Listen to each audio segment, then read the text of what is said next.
Nako po mga boss, kung kailan papalapit na ang NBA playoffs ay may nangyari namang hindi inaasahan dito nga kay Luka Doncic. Ito ngay matapos niyang magkaroon ng non-contact injury mga boss dito nga sa gitna ng laban ng Lakers kontra nga dito sa OKC. Ano nga ba mga boss ang naging update dyan dito nga ni Coach JJ Redick?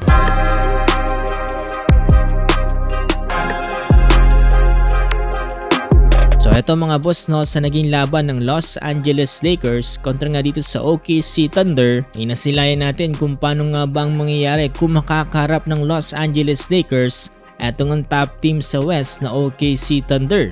Mula first hanggang fourth quarter mga boss ay kitang kita dito sa game na to kung paano nga ba nahirapan etong ang purple and gold dito nga sa OKC. Sa naging laban na to mga boss talagang naging napakalaki ng agwat ng OKC dito nga sa Lakers.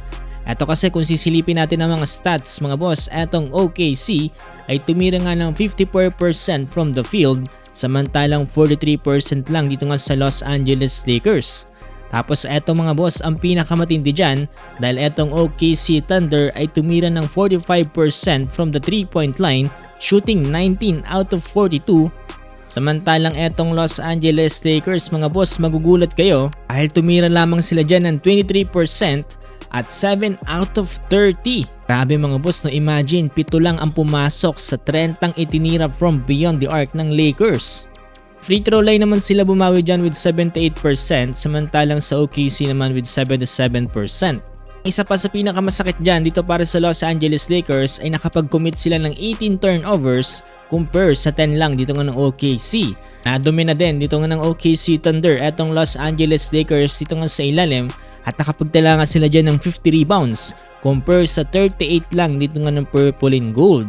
Dahil dyan mga boss 98% mga boss ang naging lead dito nga ng OKC dito nga sa Los Angeles Lakers.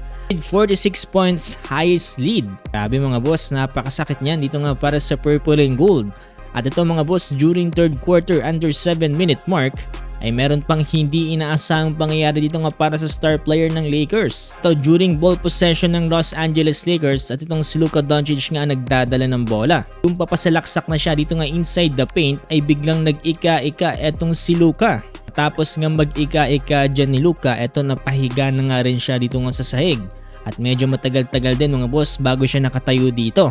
Ang non-contact injury naman to mga boss at base nga sa report, mula dito sa kanilang head coach na si Coach JJ Redick ay nagkaroon nga ng left hamstring injury etong si Luka. To confirm at mabibigyan lang tayo ng update dyan mga boss bukas matapos nga magsagawa dito ni Luka Doncic ng MRI test. Hopefully makarecover agad itong si Luka Doncic dahil etong hamstring mga boss hindi ring birong injury yan dahil posibleng tumagal ng ilang araw o kaya naman buwan kapag minilas-malas mga boss ang recovery time.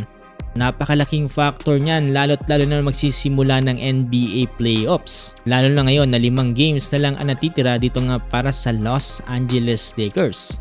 Kung gusto pa na may basketball updates ganito mga boss, huwag niyong kakalimutang i-follow itong ating page.